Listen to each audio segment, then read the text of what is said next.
Hello, everyone. I'm Jim Garrison. I want to welcome you to this session of Humanity Rising. I'm coming to you today from Chartres in France, west of Paris, where about 55 or so pilgrims are beginning to gather for our annual pilgrimage to this sacred site, infused with the sacred feminine and all the energetic qualities that our Mother Earth concentrates in various sacred spots on her surface. And we humans, as we've traversed this beautiful blue dot of ours, as the astronomer Carl Sagan used to refer to our planet as this beautiful blue dot, this tiny blue dot hanging in space.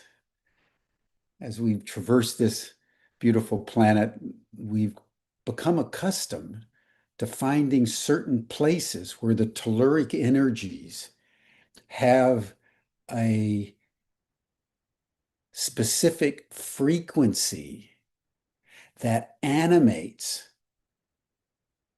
certain tonalities in our psyche and soul. And when the ancient Druids came to this part of the world out of Central Europe over 3,500 years ago, that's a very long time. When they came to the hill of Chartres, where I am today, they found a grotto. And they went into the grotto and they sat in silence and they felt the energy of a virgin woman sacredly held in the yearning for birth. And the Druids considered Chartres actually the most sacred spot in all of Europe. And every day, or rather every year, they gathered 4 times a year to Chartres. And for 1,500 years until Julius Caesar came in the 50s BC and conquered this part of the world for Rome. But even with the conquest, the presence of the sacred feminine persisted. And when the Christians finally came 4 centuries later, in about the 5th century AD, they immediately also discerned this sacred feminine tonality. And this is where the Chartreuse masters lived for over 2 centuries, between the 11th and the 13th centuries, and built the magnificent Chartres Cathedral, which is known in the church as the queen of the cathedrals, second only to St. Peter's Cathedral, the king of the cathedrals. It was in this land that Mary Magdalene came.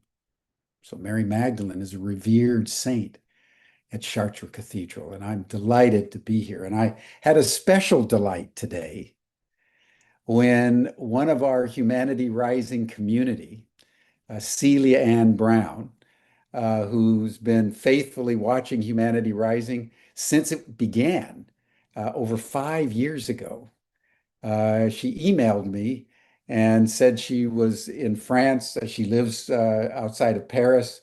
And since it was the 4th of July, she felt she wanted to come to Chartres. So we just had a delightful cup of tea together at the Serpent Cafe right on the plaza next to Chartres Cathedral. And then I scurried back so that I could be present with you all on the 4th of July from the sacred feminine of the hill of Chartres. We pondered, how does one celebrate the 4th of July in a country that is doing so much devastating action against people around the world and against the earth itself. If you think about the last 75 years of what has been called the American century, more damage has been done to communities around the world, and certainly to the planet, than maybe the rest of history combined. That's a strong statement to make as a US citizen about the United States of America. On our 249th anniversary year, 2026 will be our 250th anniversary, and we've succumbed to a depth embodied by the current president of the United States that is hard to take in. And one of the things that Celia and I, as American citizens, pondered as we sat in the shadow of the cathedral is what has become of America? What have we done to ourselves? This empire of ours that aggregated more power over more dimensions of politics and economy and technology and science. How did we come to Donald Trump, who this morning passed his big, beautiful bill that is going to rip the country apart? So we decided to celebrate the earth. So on the 4th of July, everybody, our patriotism is going to be taken far beyond the boundaries of the United States of America to the understanding that we are all not Americans. We're not Germans. We're not Chinese. We're not Bolivians. We belong to no nation. We belong to no race. We belong to no culture or creed or ideology. As Jalaluddin Rumi said, in the end, all we are breath, breathing beings. So as a breath, breathing human being, I want to greet you today. And we want to celebrate the earth. Gaia, after the Greek goddess of the earth, Gaia. We want to celebrate by bringing together a number of our students in our GAIA Education program, which is one of the jewels in the Ubiquity crown, is our partnership with GAIA Education. They've brought together some of the smartest, most dedicated, most wonderful people you could ever imagine. And when you hear what they're doing over the next hour or so, it's going to blow your mind at the fertility and the creativity of the human mind. If it's animated by a disposition, by an ethos, not of dominance over the earth, but as a partnership with the earth.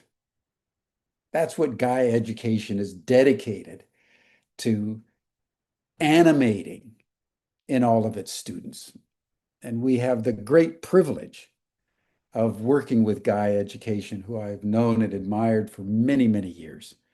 And so today we're going to celebrate the 4th of July by honoring the earth.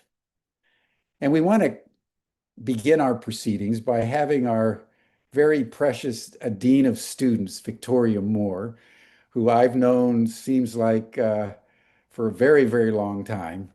and she's been our dean of students, and she's also come to Chartres on many occasions. She's a licensed psychotherapist, and so she cares for those who are vulnerable of soul. And she's had a special relationship with the GAIA Education students. So Victoria is going to say a few words of introduction.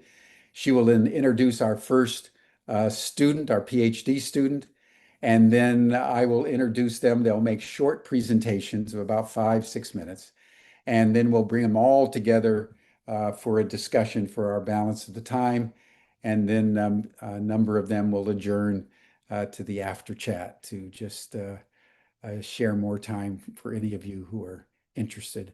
But welcome to Humanity Rising on this quite extraordinary day in probably the most extraordinary time in the history of us breath breathing humans. Victoria.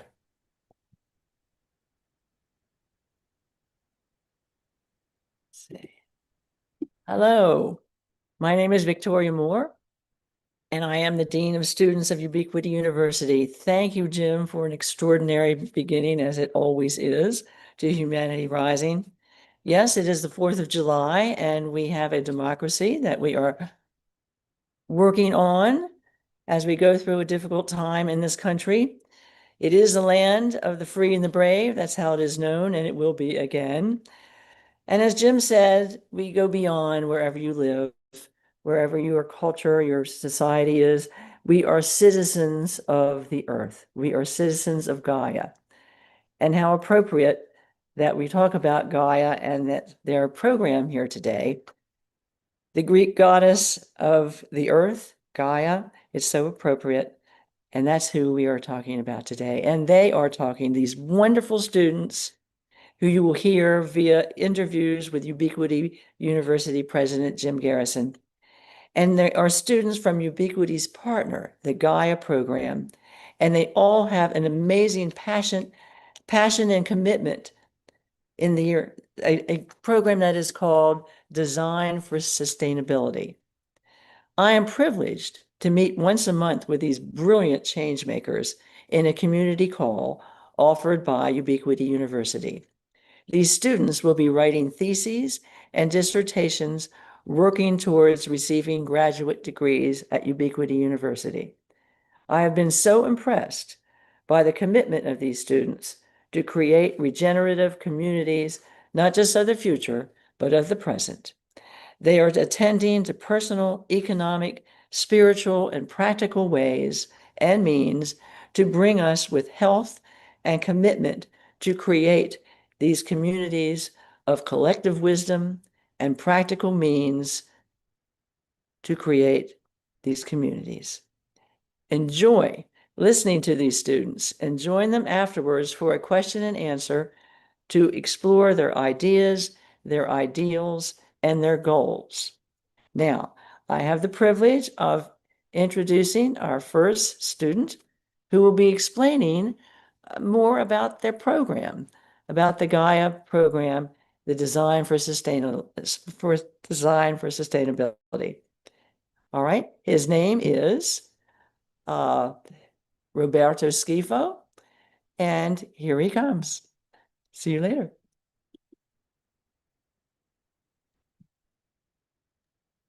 Hello, everyone. Lovely to see you all here. I'm just trying to see how I can get my camera working here. There we go. Brilliant. So I'm just going to introduce quickly the program, just so there's more clarity around it. So you have on the left GAIA Education, which is a partner to Ubiquity, and they provide the foundational information that we then can use to grow and take through Ubiquity as a master's or PhD or combined. So the GAIA Education Design for Sustainability has four frameworks. So there's a social, ecological, economic, and very importantly, the worldview. So we do cover a very broad range of aspects of sustainability. And finally, there's a final design to graduate for that. Right. So this afternoon, evening, wherever we are, or morning, these are the speakers in order of presentation. So there's myself. I'll avoid just for save on time because everyone can introduce themselves. But these are the five speakers that will be talking this evening. So my PhD thesis dissertation is basically it's a working title. It's a multi-dimensional perspective on sustainability. So exploring the context of self in relation to the environment. I think that's where, if depending on how we look at the environment or what our principles are and our ethics are, that reflects onto the wider environment. So we're going to look at the shall we say the both aspects. What is the environment and what is ourself in a uh, yeah, in basically that's what I'll be looking at through the dissertation. So I've started off with, bringing in the context of sustainability, what the history is, understanding the challenge. So this is the climate change, the disparity between wealth and so forth. And then I did then go into defining how I define sustainability, which isn't how let's say the UN defines it. It's more similar to, let's say, to the seventh generation principle, right? Looking seven generations ahead and how do we act now for that? But I do create my own definition of sustainability. And then I look at what system that needs to be developed. So if we look at different system models, the model that we end up having here is a complex model, which means there's no linearity or linear relationship within the model. So that means for example, CO2 causes climate warming. That's a very direct linear relationship. And within the understanding of what a complex system is, that actually can't be the sole factor to that. So we look at uh, a lot more factors, shall we say. Then I look at the interpersonal or the personal of who we are. How do we define life?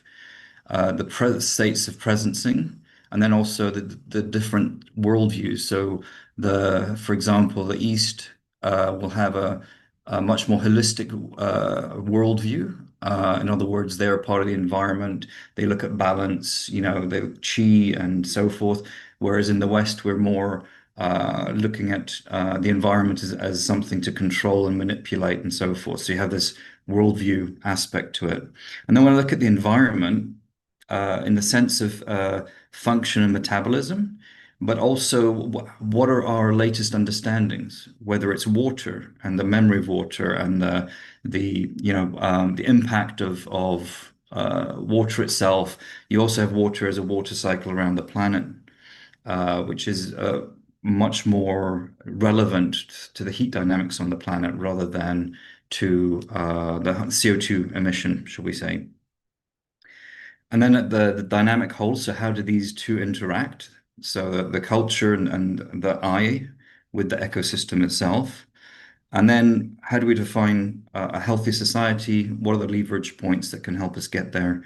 And then right now, this is where I'm taking it right now is looking at the communication system to set up a communication system that actually is able to provide a system where all of these things are then represented and can be communicated throughout the system. Let's see, next slide here. So this is basically a bit of a visual on the different levels and the interaction between the culture and humanity and the ecosystem function, right? So this is part of the dynamic whole. And how do we define a healthy society? So you got the sovereignty of the individual, that's the internal environment. And then we look at also how does that expand into the society itself? And then how do we do that? How do we expand those parameters into the healthy functioning system, functioning ecosystem, which is our life, should we say our life? So without the healthy ecosystem, if we don't have the clean water or the fresh air and so forth, we ourselves obviously do not function well. So that's the foundation of where we want to go. And this could be, as an example, what it could look like on a more practical level, where you can zone different parts of the land and provide different functions and see how they interact.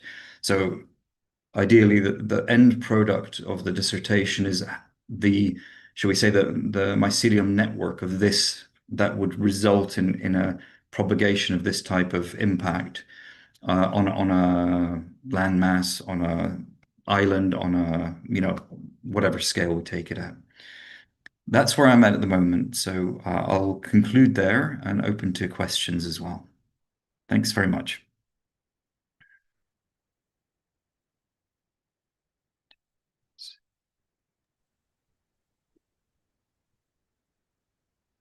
Thank you, Roberto. You're writing a cosmology, man. It's, sustainability is a really complex subject and you don't know It where to is. start. Yeah, You don't know where to start. So I'm like, yeah, okay, we've got to really start from an internal environment and understand that if we're not understanding that everything is sacred, if we don't act as if everything is sacred, exactly. then we are, in a sense, doomed. So it comes down to sacredness at the end of the day as well. Yeah. Yeah, yeah, yeah, yeah, yeah, yeah. And I'm here in Chartres, where the hill of Chartres is infused by the sacred. And I've been pondering, what constitutes the sacred. And I think as I've been reflecting, it's very much around what you've been talking about. It's a recognition of the harmonious perfection of nature Mhm. and the need for humans to align with nature. I think that's what gives us a sense of the sacred Absolutely. in a Absolutely. very profound way. So thank you for everything that you're doing, and we'll talk more when we have our group discussion. But right now, I'd like to introduce Terrell Chappell, who's in France. Roberto was in Cyprus, and Terrell Chappell is an American living in France. Bonjour, Jim.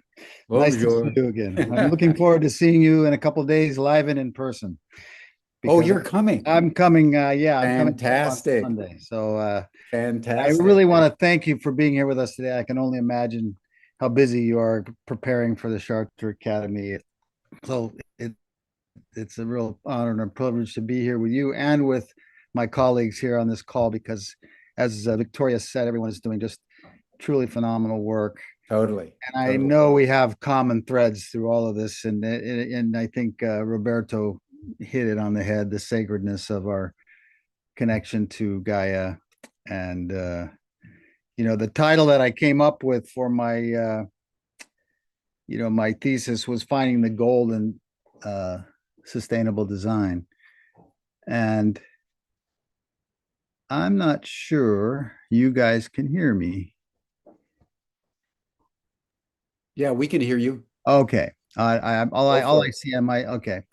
Great. Well, I'm the title of my presentation is finding the gold in sustainability design.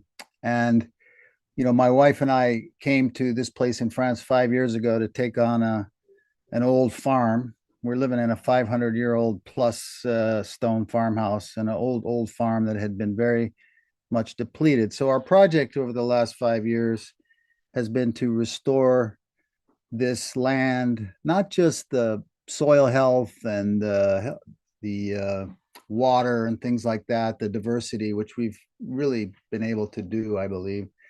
But also for me, it was to restore our connection as we realized that we needed to engage in a deep remembering of who we really are.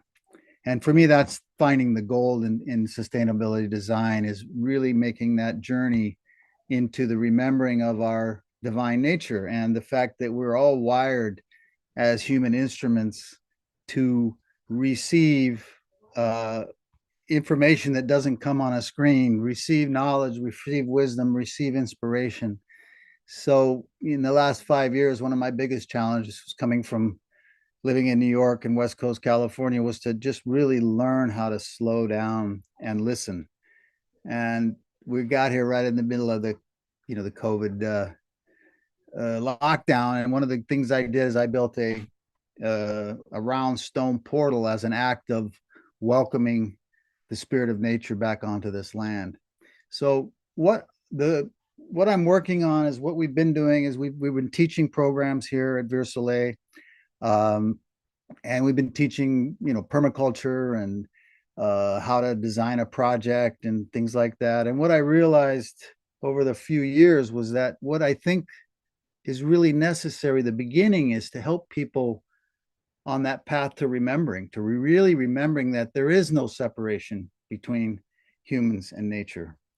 That is our divine inheritance, is that connection. And once we can, transcend this program that's been kind of overlaid onto our consciousness of consumerism, of domination of nature, of all these things that really have created the problems that you spoke about, Jim, in the beginning, then it becomes very obvious what needs to be done. The more I slow down and observe nature, I realize that nature is completely intelligent without interference from man and machines and all these things. Nature is very regenerative. And the fact that we were taught that man is separate from nature, I think, was the first big mistaken belief system that we're trying to create experiences for people to kind of transcend that. So that's where I'm going. And my big disclaimer here at Vert Soleil is, everything we do here is an experiment. We started out to create a space that was nurturing for us. I'm a water person, so I'm really excited to be spending time with Veda Austin in the water, the intelligence of water, which I think is a kind of a hologram for nature too. And so as we're developing future programs, we really are focusing on beginning with the return to the remembering of our true connection. And I think it's important that people learn, hard skills like, what it means to have healthy soil, and what it means to have good water and have a balance of life, but doing it from the perspective of knowing and feeling and embodying, your connection, my connection. It's a different starting point. It gets me out of my head and into my feeling nature, and opens up to so much more. So I love my land here. I feel such a deep connection to it. And we have a real intention to have a space here that truly nurtures people wherever they are when they get here. I had a mentor once who said, we don't know what's going on with people or why they're coming, but what we can do is hold them in their victory. And that's part of our intention here. Is whenever people come here, we hold them in their space for their healing, for their growth, for their inspiration. And it's pretty amazing to watch people of all ages, from young teenagers to older folks.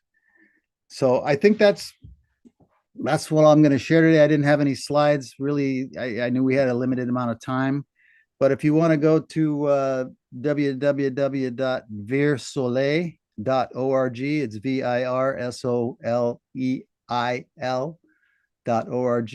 You can learn more about what we're doing and see photos. And I'll turn it back to you, Jim. Thank you very much. Thanks so much, Terrell. I'm looking at the ceiling behind you. You're obviously in an old building of some sort. Yeah, this house is over 500 years old. Oh my goodness. And I was in California. I mean, in the US, I worked as a carpenter for 45 years building wooden houses. So coming to France and learning about stone, it's a whole new world. Oh. But I just love this place. So Yeah. Anyway. Well, I always remember Jesus was a woodworker. Yeah, So it's an honorable you chose a profession. noble Yeah. profession. It's an honor. Yeah. Well, you know, it's so important what you're doing because you're dealing with sort of, I would say, embodied sustainability because you're Yeah. really getting your hands dirty, you know, in the land and refurbishing it and creating a sacred space so that people can actually come. So, you know, what you're learning about yourself and what you're learning about nature must be just spectacular and ongoing. It's remarkable. You know, I had the privilege of living in Hawaii for a while and studying with Native Hawaiian elders, and they talked about aloha aina, you know, and people often think, oh, that's just loving the land. But the true meaning of aloha aina is being in that give and take relationship where you feel the land loving you as much as you are loving the land. And that's Yeah, what we practice here. yeah, Aloha yeah, aina. yeah. Beautiful, man. Beautiful, man. You know, it's what they, you know, Buckminster Fuller and others have said, you know, the best way to combat evil is to make energetic progress in the good. You know, we spend our time, as you are, and Roberto is, and the others we'll hear from, creating the good rather than combating the old. And Mm-hmm. that's how the future gets midwifed in. So I just want to salute you and say I'm really looking forward to meeting you in a few days' time. Wonderful. Wonderful. Good. Now I'd like to introduce Jim Connor, who's been spending a lot of time in Myanmar. Jim, tell us what you're doing in Myanmar. Great. Thanks, Jim. Um, Let me just open this up and share my screen with everyone. How's that? Can we see it?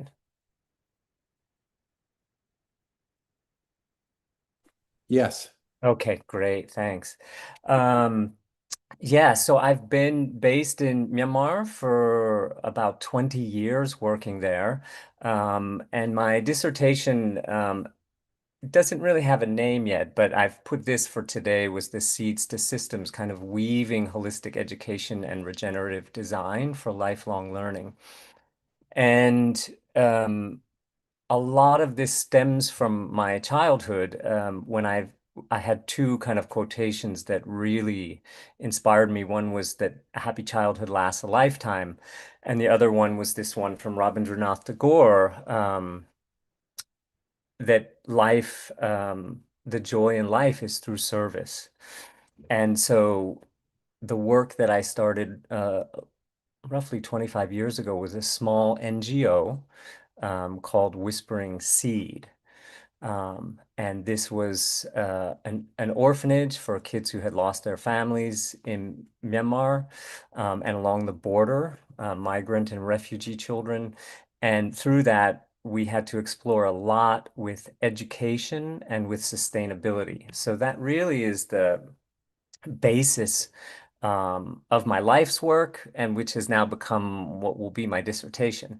And so this is kind of exploring this intersection where we look at holistic, democratic, trauma-informed, healing and equity-centered models of education, which I've been engaged with most of my life. And then this other kind of sphere of regenerative and resilient and sustainable design. And as we ran the orphanage, we needed food and we needed housing. And so we learned how to grow our own food. We learned how to build our own houses. We learned to live in community. And so my dissertation is exploring the intersection of these two through a whole systems lens, using systems theory to kind of approach this. And I'll just share a little bit about what we've been doing. So 20 years in Myanmar, we now have two training centers there. One is in the city in northern Myanmar in the mountains, and it's called Sprouting Seeds. And we run this for a teacher training center. And the other is a rural 15-acre training center called Whispering Earth. And most of the work that we do now is teacher training and youth empowerment. The kids have all grown, and so we've shifted to teacher training and youth empowerment, kind of bridging holistic education and sustainable and regenerative design. And this 15-acre training center is really a living and learning center where we're exploring permaculture and natural building and looking at the lessons that we can learn from living together, exploring together, interacting and engaging with the earth and each other, and bring that into new models of reimagining, redefining, redesigning what education looks like to kind of nurture what we would call lifelong learning. And that's, again, this is the kind of foundation, is to reimagine what education can look like, especially, you know, a happy childhood lasts a lifetime, but what about the kids who have been neglected, who have been orphaned, who are suffering in war, which is what we face in Myanmar now. We're in the 5th year of a devastating civil war. And so how can we redefine and recreate and co-create education from a holistic, a resilient place? And I just wanted to share a few images of some of the work that we do with our teachers and our youth in the area. And it's an ongoing process. This is my life's work, and I'm happy to be committed, and I'm so thankful to be connected with Ubiquity and with GAIA Education. Thank you. I'll turn it back over to you, Jim.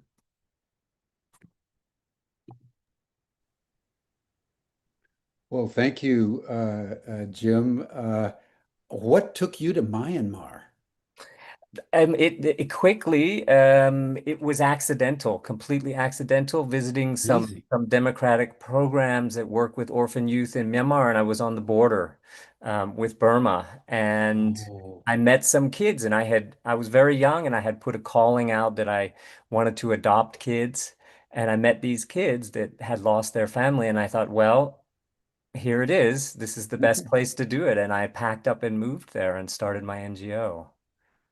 no kidding. Yeah. That's extraordinary, man. All the way to Myanmar. You know, Yeah. it reminds me of my parents. My parents, after the Second World War, 1946, in their mid-20s, went off from the United States to Tibet, traveled all across China, went all the way to Tibet. And it's amazing. You're a young guy and you end up in Myanmar. What an epic adventure you've had. It is, it is. And it's home now. I have a granddaughter who's 3. My family is there, the kids that I raised. And so I hope that our work there can spread out and kind of ripple and support some kind of new change for kids everywhere. Yeah. Well, they've had such a challenge with the earthquake recently and other things. Absolutely devastating. Absolutely devastating, and still receiving airstrikes on top of the recovery from the massive earthquake. Yeah, yeah, it's devastating what's happening now. Oh, I'm so sorry. I'm so Yeah. sorry. Well, all strength to you, my friend. Thank you, Jim. All strength. And now we're going to go to Norway, everyone, to Solveig Maria Ingvik, who's going to share her dissertation. Hi, Solveig. Hello, hello. I think Roberto is sharing one slide for me. Yes. Hello, everyone, and thank you both to GAIA Education and Ubiquity University for having me. I just wanted to show the first slide here because I'm a kindergarten teacher, and right now I work as a special pedagogue.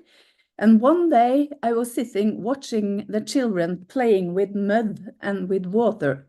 And then I had the moment of awe because I thought children, they have a natural low relationship with earth and with water. And actually we are stardust.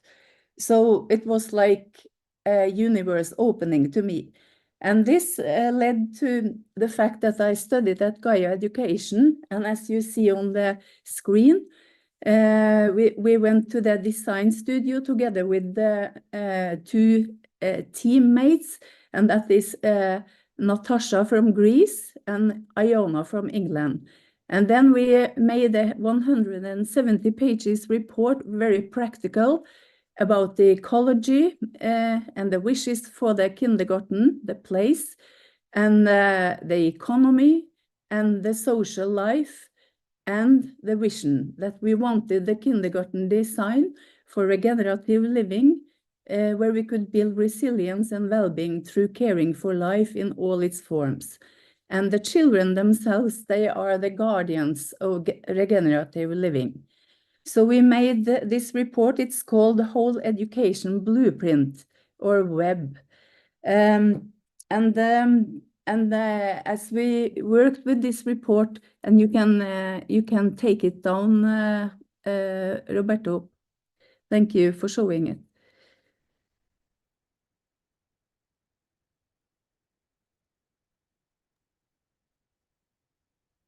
Yes, as we worked with this report, then I got a new connection to the place.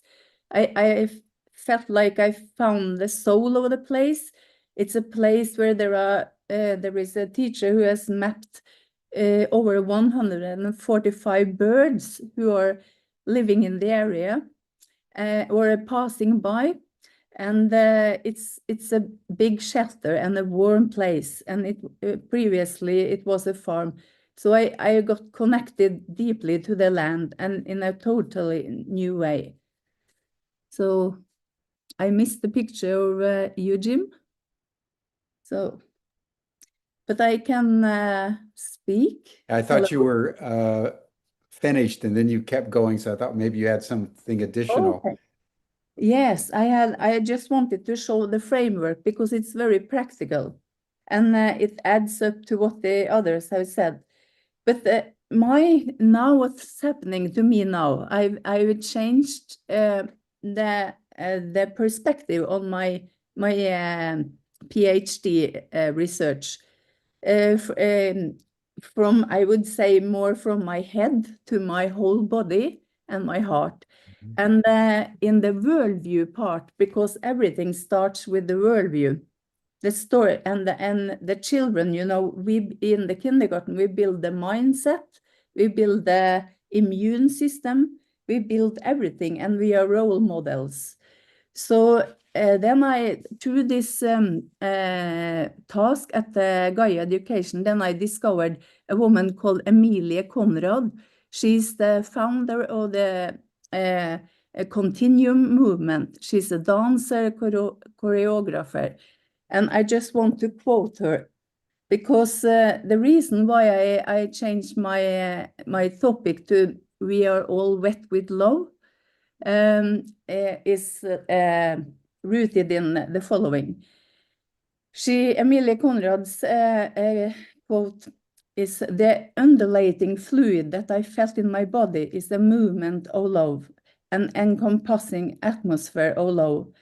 And then she is calling us, we are fluid beings trying to live on land, you know.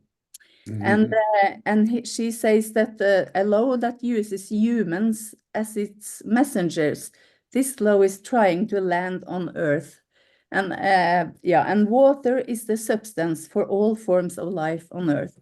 So that's why I would like, how can we honor children? What is a child? How can we honor the essence of who we are?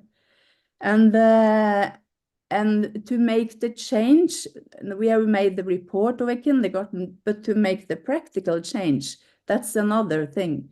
And then I think we have to go to the worldview and see, what stories are we going to tell the children now? And meanwhile, working with this, then it came the COVID. And what I did then, I was, because the thing is, how can we change from linear to circular thinking with children? Because they are actually, they have this in them from they are born. And I made them an image of the water cycle, where there were some hands of children washing their hands, but you know, the COVID went into the ocean, and then we had the evaporation, and you have the whole circle because the children got anxious. That's why I made the picture of the circle of the water that was helping us to clean our hands, you know. So it should come into a wholeness for them. So that's just an example. And then I lift up things to show them the mycelium work with the garden and everything. But for me, I have to deepen, like I say, we are wet with love, and how can we honor this? And well, thank you. I love what you're saying, Sophie, because we normally think of, are we human beings having a spiritual experience or spiritual beings having a human experience?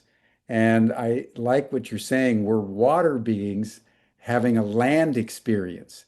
Exactly. And this is really important. And I'm going to, with your permission, take that thought into our proceedings here in Chartres, because we're going to be having Veda Austin, the great water researcher. Yes, I And wish I was there. the we are water. And it's worth remembering, before we were humans, we were fish Exactly. in the Yes, ocean. yes, yes.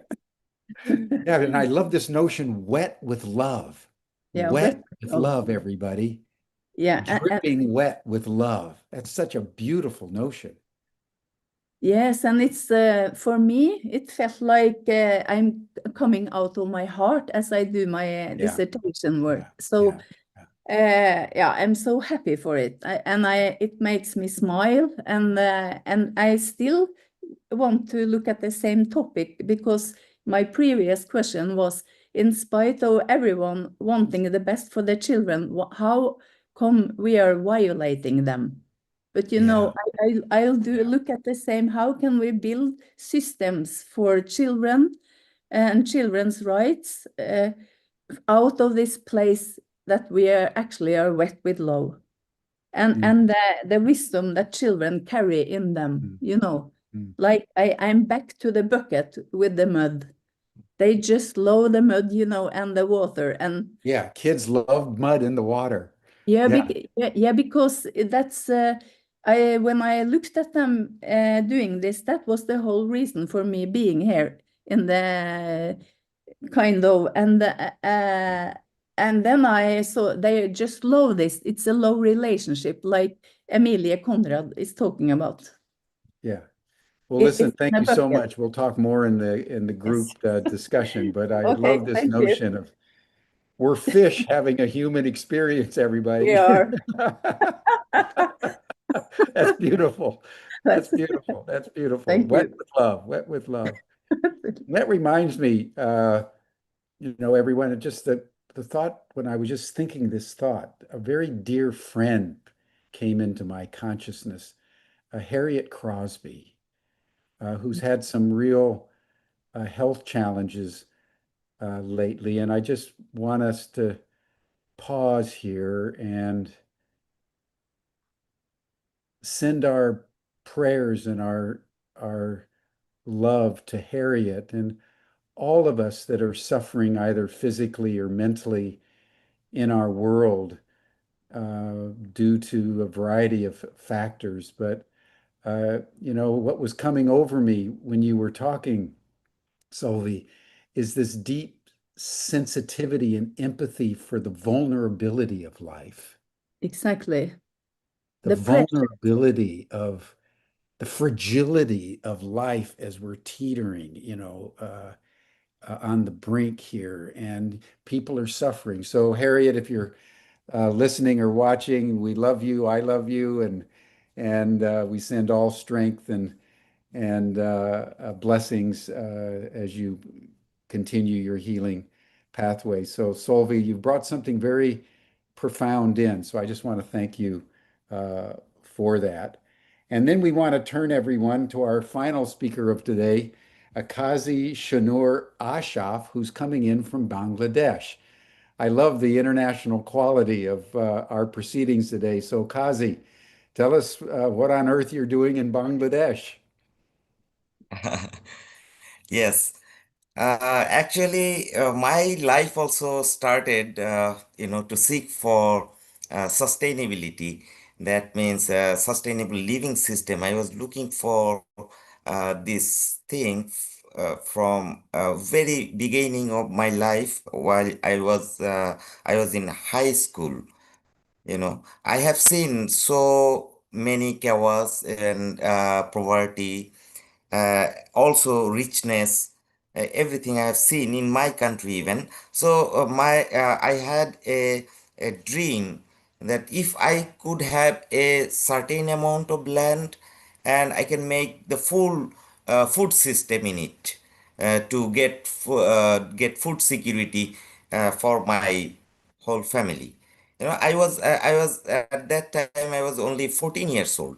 However, I grew up and to in the meantime I have seen so many ups and downs in my life and in my family members. And my father also was working in overseas countries. So you know and I also followed his path one day, and I was in abroad for a long time to seek for financial security. Yes, I have got financial security, but it's in different way. I had to sacrifice a lot from my life. So and I was in especially in Middle East.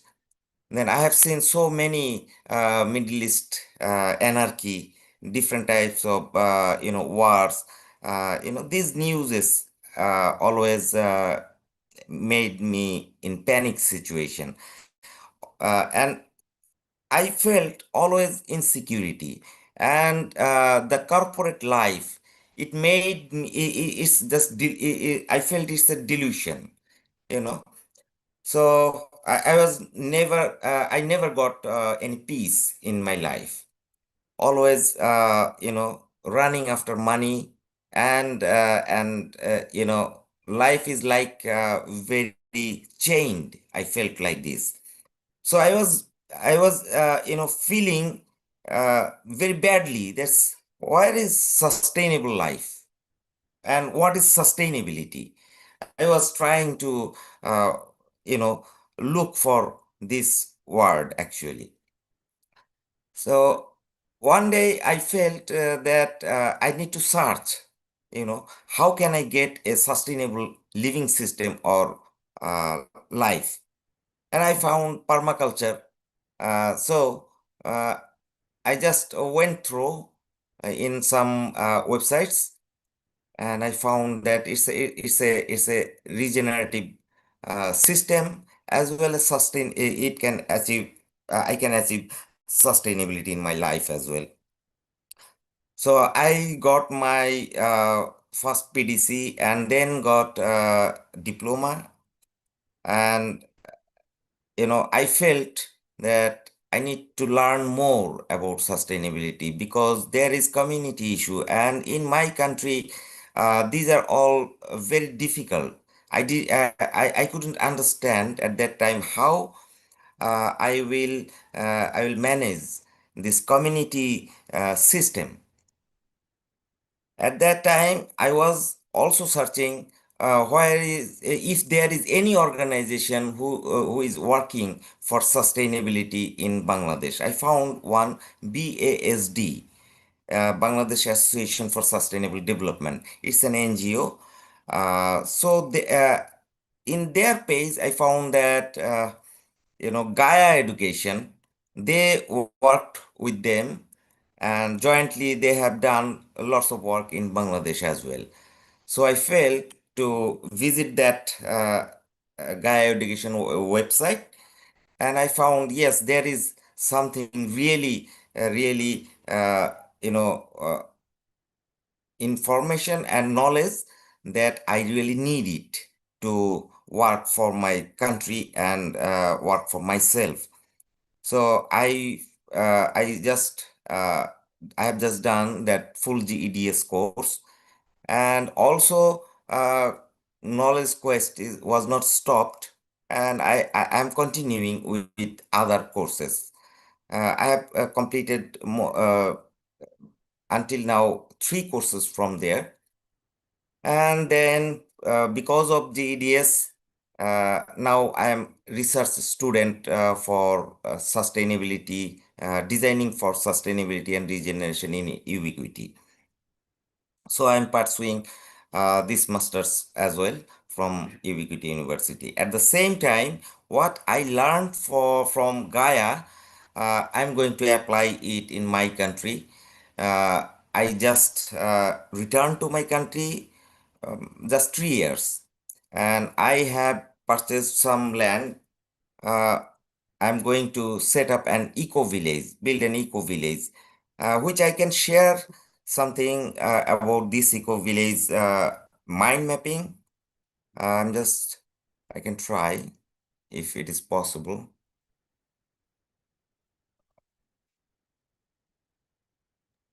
No, it's not working. However, I'm just saying it's an eco village with some commercial activities as well, and I'm involving local community for this eco village where fair share and equality, gender equality, even religious environmentalism also will be there.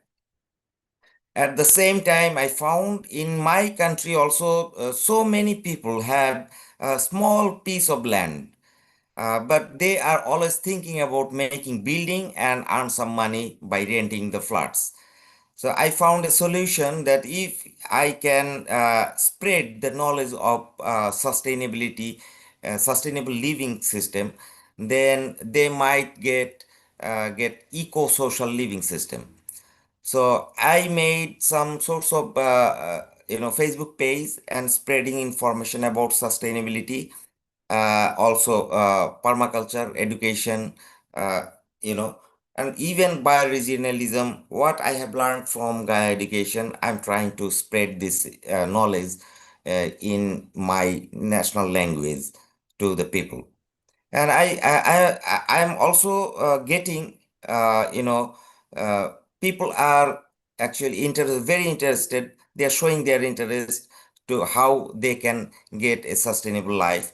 So my initial uh, uh, you know this my initial project I have got, that is to uh, build a sustainable house uh, in a small piece of land that is only 12 decimal, and I'm making this as a permaculture garden with zone 0 to zone 5, touching very little small zones in all the places. Uh, the design I have completed, and I have started this work. Now I'm building zone 0. So right now my main task, main activity is in that eco village where I'm building the cottages. They are all eco cottage, and regenerative agriculture I'm practicing over there. Definitely permaculture is the main tools over there. Also, green energy I'm trying to implement over there, like solar and small hydropower technology. I'm trying to initiate there. That is my contribution until now. Only I'm just here for only 3 years, and I'm trying a lot to spread this sustainability and regenerative knowledge to my country. And there is no degrees on sustainable development or sustainability in my country. So I have started permaculture education, I'm providing lessons to some NGOs. They are arranging lots of training programs, and I'm providing this training to them, and I'm getting lots of responses as well to spread this knowledge to the country. Thank you. Thank you, Kazi. I just want to note, and acknowledge your courage in trying to do what you're doing in Bangladesh Bangladesh is one of the most crowded countries on earth. Right. It's also a country that has been fraught with political turmoil as recently as, last year when a government was overthrown, and now there's an interim government headed up actually by Muhammad Yunus, who I've known back many, many years ago. He's a man of deep integrity. So you're very fortunate to have a man of his intellectual and I would say moral qualities leading the country. But I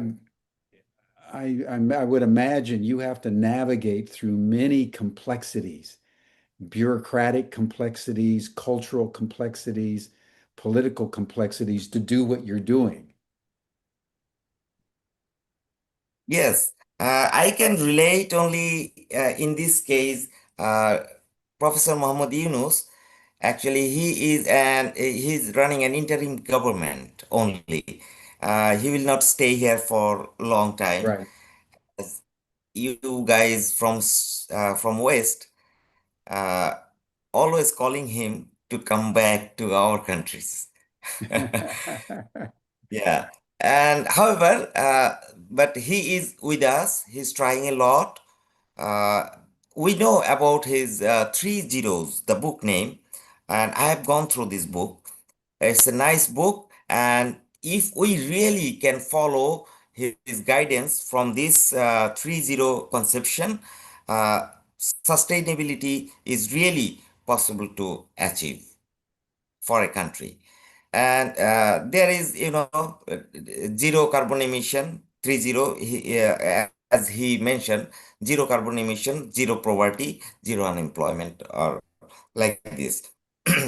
So, sustainable education, what I have got from Gaia education and as well as from permaculture education, this is very much related to his conception. That's what I understood, and I'm really, finding uh, all these three zeros idea from this sustainable education, and this is very much Yeah. applicable to his concept. Well, thank you. Thank you. If you get a chance to see Dr. Yunus, give him my warm regards. I think he would remember me from the work we did with Mikhail Gorbachev about 30 years ago. So thank you, Kazi, for everything you're doing there in Bangladesh. So I'd like to invite everyone to turn on their video, um, and we'll have a group discussion. There we go. There we go. Cool.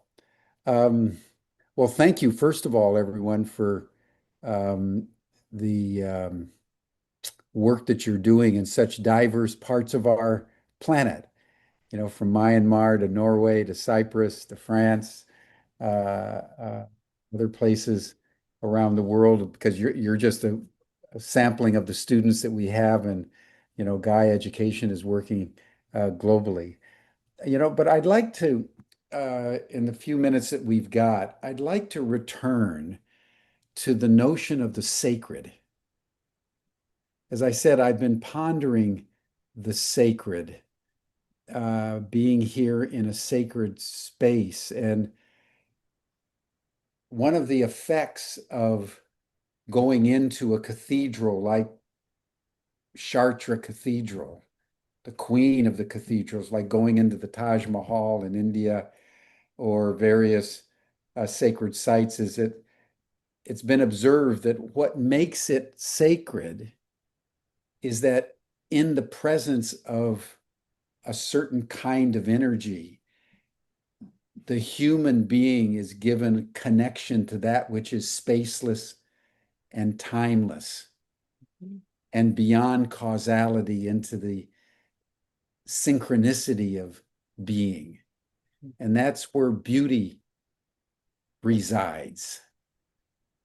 And this was something that was observed by Plato, that the contemplation of the beautiful naturally lifts the soul. And when you think of the Druids, one of the reasons why we don't have any archaeological remains of the Druids to study is because they refused to build buildings. Because they said the most beautiful is not anything human made. The most beautiful is a sacred grove of trees, a certain way that the river runs, the way it bends, a certain configuration of the rocks. And so they worshiped out in nature, and that's where they commune with the spaceless and the timeless and the synchronicity. So in the spirit of sustainability, I would just love to have any of you who would like to comment on the sacred from the point of view of Gaia, to just share whatever it is that you think the sacred is, or how you access the sacred. Solvi. Oh, you need to take yourself off mute. Yes, then I have to quote Emilie Conrad once again, because it's a beautiful saying from her that says that all resurrection takes place within the holy movement of water. We enter the sense of we from the I and me-ness in the cultural anatomy, she says. And she encourages us to slow down and become in stillness, where duality dissolves and into the now, of course, to be here and now. And she calls that an all-inclusive field of consciousness of the cosmic anatomy. It was a bit long, but I'm so inspired by this now. That's beautiful. Read that again, that all resurrection takes place within the holy movement of water.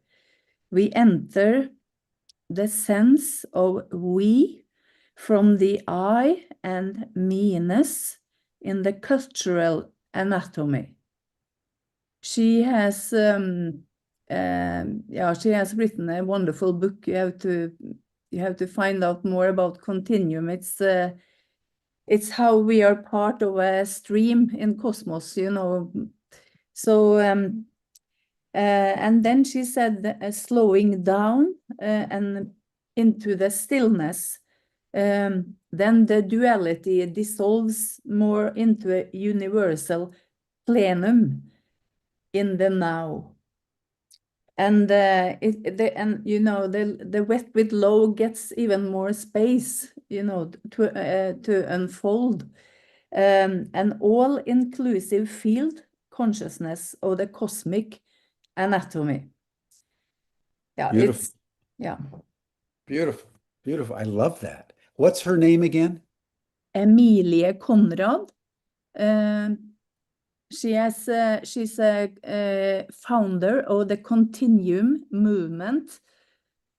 I've been to courses with people who are trained by her, and we are the body, what the water does to us, and what the love and water, the oxytocin in the water or in our body does, is that we are moving in spiraling, or we are moving like a wave, or we are moving in pulsation, you know. Brilliant. So I would like to say to Harriet that you mentioned, to get up on the floor and then ask her body, how does the body want to move? What does the body try to tell? Beautiful, beautiful. Thank you. Roberto, how would you define the sacred? You were the first one to bring the notion of the sacred in your opening remarks. What do you think the sacred is? How do you approach it? Well, it's how we have meaning with something else. We identify with something else, right? So you can have, let's say, you go to the mother tree.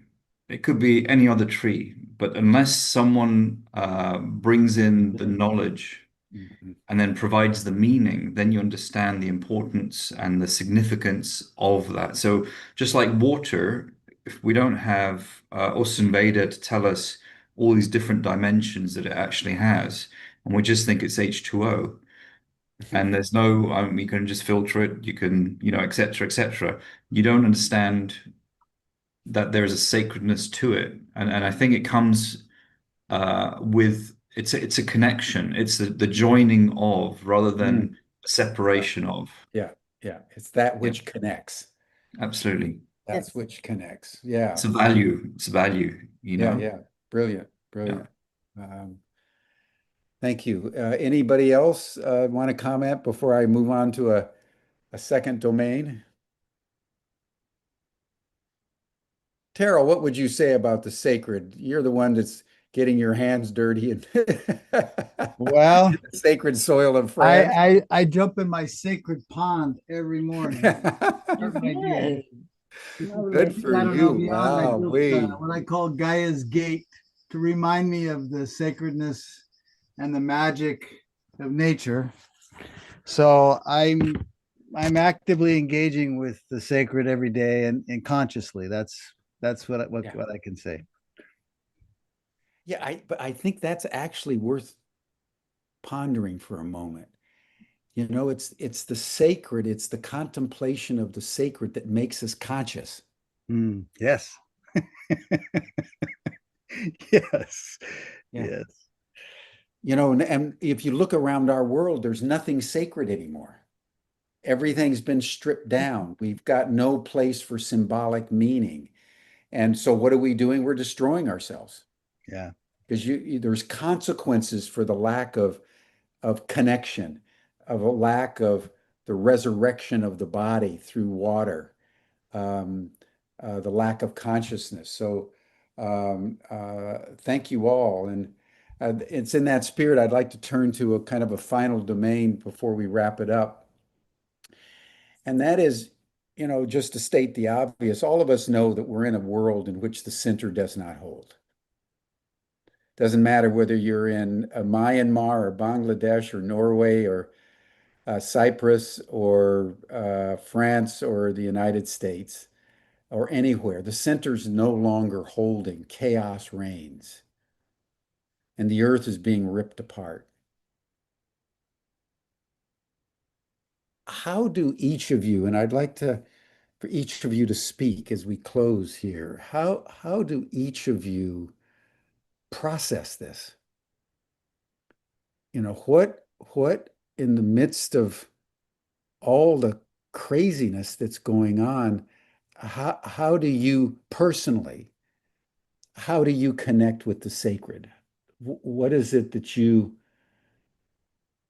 where do you find the holy in your world? And I'm just going to call you out as you appear on my screen, and then we'll conclude with Victoria, who will give us a final blessing on our 4th of July event here as we celebrate Interdependence Day. But Kazi, how do you connect with the sacred? How do you connect with the holy in your life there in Bangladesh? I uh, I am actually practicing Muslim. So in my case, I think sacred means as God created everything and He made everything in a balanced way. If there is something lack and something else will come here to fill it, and it will be balanced by any way. And we human, unknowingly or knowingly, we are disturbing the balancing system. And God created everything integrated. And we human being, we are like disintegrating everything. All the it's a natural system. It's a living system under the soil, over the soil, in the sky, in water, in the total biosphere, troposphere, everywhere. Everything is integrated, and we human being disintegrating the systems, what God created. And we don't understand that this is the creation is very unique. And in how this uniqueness is possible.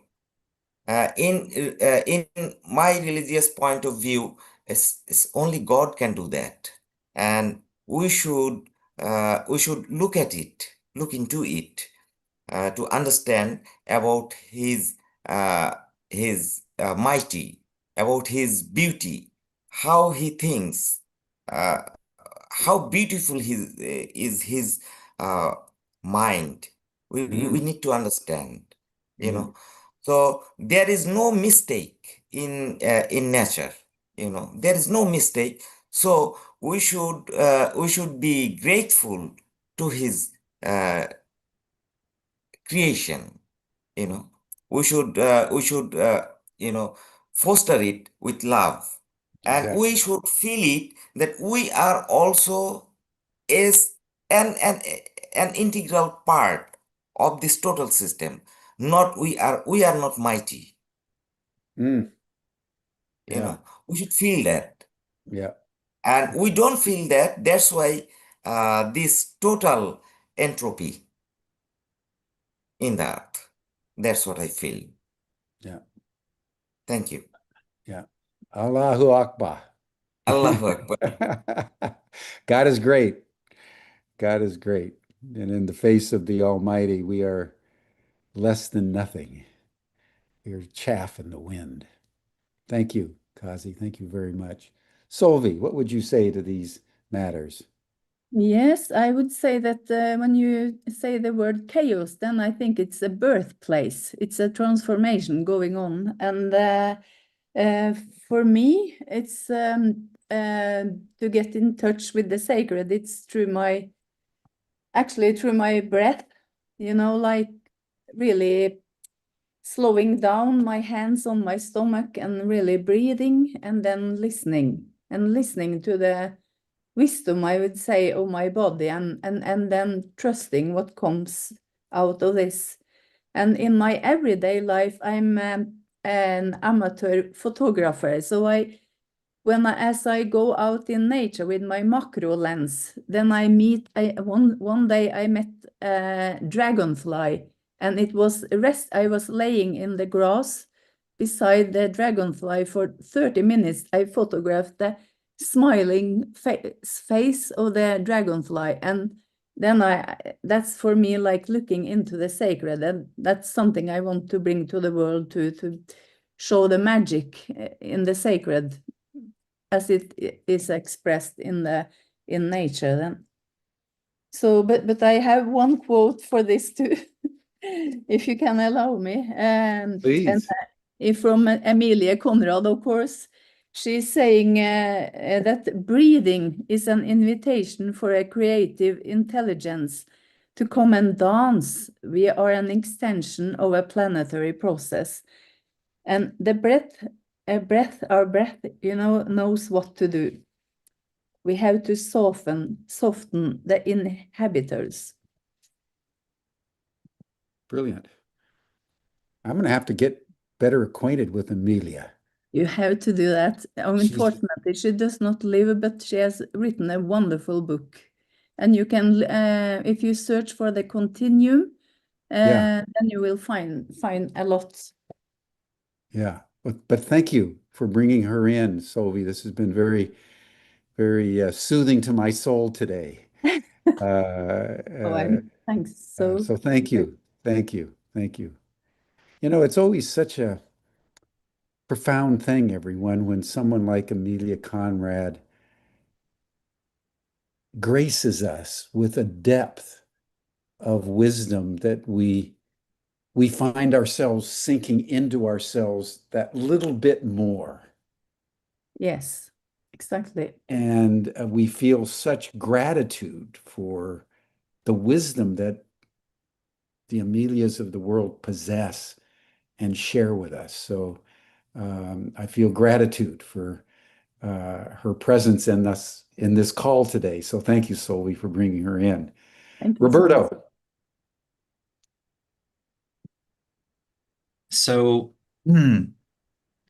I like Buckminster Fuller's quote, you can't change the system, you really need to redesign and create a new system that they can transition to.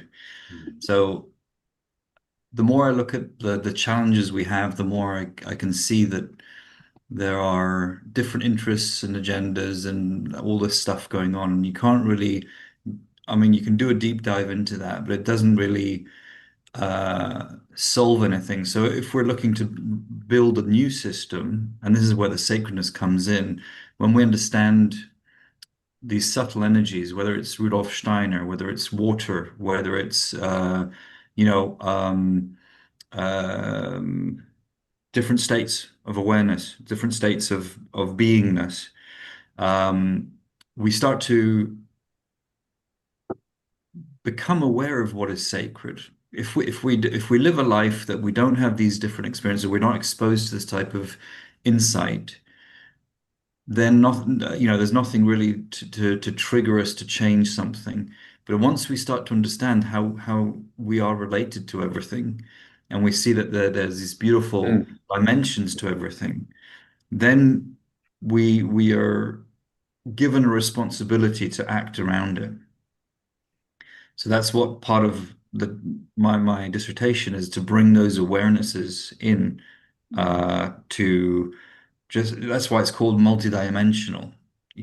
Unless you bring in the narrative of water and the sacredness and the memory and the communication, you also have the telepathy tapes. That's another aspect. So it's like, wow, there's this other dimension of this. So bringing in these pockets of and broadening the reader's mind, then you start to understand how everything is starting to be interrelated, and life isn't the way you've been taught or we see on the media or the politicians talk about. It's actually this amazing, multifunctional, how should I say, holographic, uh, you know, interrelationships. So that's what I tend to focus on and try and bring in and share. Yeah. Well, you're making a very profound point that I think is worth dwelling on for a moment. That connection activates accountability. Mm. Now, that's really profound, everybody. It's our lack of connection with nature, it's our lack of connection with each other that enables us to abdicate the accountability to love our neighbor as ourselves. I have to write that down. And so thank you for bringing that in. A connection creates accountability. Yes. That's good. That was a good one, Roberto. Thank you. That's a good one. What a lost truth in our world. Amen. What a lost truth. What Jim. happens when we're connected? What we wouldn't think of messing things up because it's Exactly. obvious. Exactly. It's obvious what needs Exactly. to be done, and it's obvious how we have responsibility. We respond to our ability to be harmonious with all that is. Exactly. So for me, I'm a simple guy. The way I connect with the sacred, I have my own kind of mother tree here on our land. It's a beautiful 300-plus-year-old linden tree. I call it the master, and I honor it, and I just go sit under that tree. That's how I connect with the sacred, and it's very simple. And I like, if I lose my mind, it's perfect. I just Beautiful, beautiful. Well, the whole thing, we've been at church for 20 years doing a pilgrimage every year, and it started with an experience at a sycamore tree down the Ur River back in October of 2005. I was encountered by the tree in a way that put me flat on my back, man. And it was an extraordinary experience. And so the power of the tree, the fact that you can sit, and an ancient tree, 300 to 400-year-old tree, that's the depth. The Druids believed, as many indigenous do, that it was the trees that are our connector with the rest of the cosmos. They're the conduit. back and forth. And Yeah, I just got chicken skin when you said that. yeah, but you're bringing in a very important piece of the reconnection with nature as a rekindling of the sacred in the modern soul. Absolutely. Absolutely. Absolutely. So thank you. I'm going to come and visit that tree one day, Terrell. I can't wait. It's waiting. And I'm going to go swimming in that pond.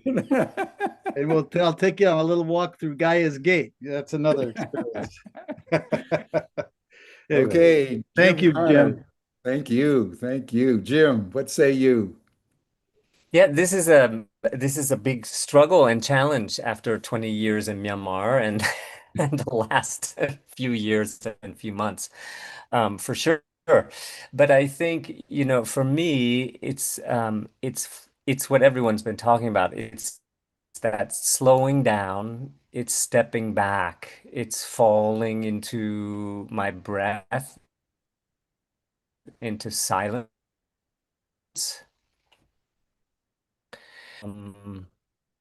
It's about reconnecting with something bigger. Oh.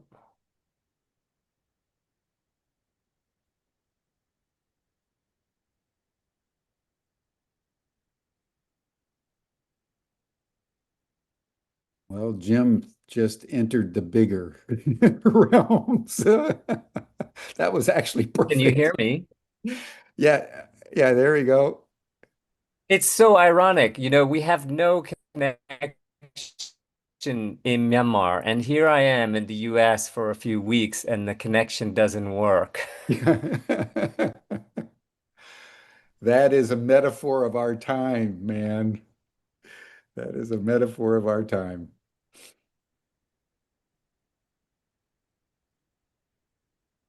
I'll just wait a minute, see if he comes back in. Well, why don't we move on? Did you have something else? It looks like you came back in, Jim. I'm back in. I just was saying it's ironic that here in the US, the internet's not working after coming from Myanmar, but it was about finding stillness. Yeah. Yeah. And that, you know, for me, it's about finding ways that education can bring us back into that, because everything, you know, we spend 20 some years at minimum of our. Yeah. Okay, I think we'll close this out, Victoria. But thank you, Jim, for bringing in the silence, because that's where we all end up. You know, those great lines from Eliot, and the stillness shall be the dancing. That's where it all happens, is in the stillness. So thank you for bringing that in. And we thought it'd be nice to have Victoria just give us a final earth blessing. Victoria lives close to the land. She has a healing center there in Virginia. So Victoria, why don't you just give us a final blessing, and then we'll bid everyone farewell till next week. I want you to each take a few deep breaths and become centered as we talk about a few important things that we've been discussing. And I'll share my take on that. And then we'll connect with each other again. We thank all our change makers who expressed their ideas, their ideals, and their goals, both in their work and for the world. How inspirational you have been. Let us realize that all is sacred. We must remember who we really are as we live as humans. We need to realize and acknowledge and recognize the harmonious perfection of nature, that everything is connected and all affects each other. Even what we say, even what we think, reverberates throughout the cosmos and through each other. Paul Ray, a sociologist who was faculty at the Wisdom School, created the word cultural creations, which many of you know. He has said that millions, even 25 years ago, 30 years ago, that there are millions of us all over the world who are conscious and realize that we must respect and care for all peoples as citizens of the earth, that we must work towards the health of all, both inner and outer health, and that all peoples deserve a chance to work towards their purpose and to their contributions to the world. We need to explore and act on our responsibilities towards each other and to the earth. Let us do good. Let us find commonalities with each other throughout the world. Now let us hold hands with each other. All of us on the panel, all of us who are listening, let's hold hands virtually with each other.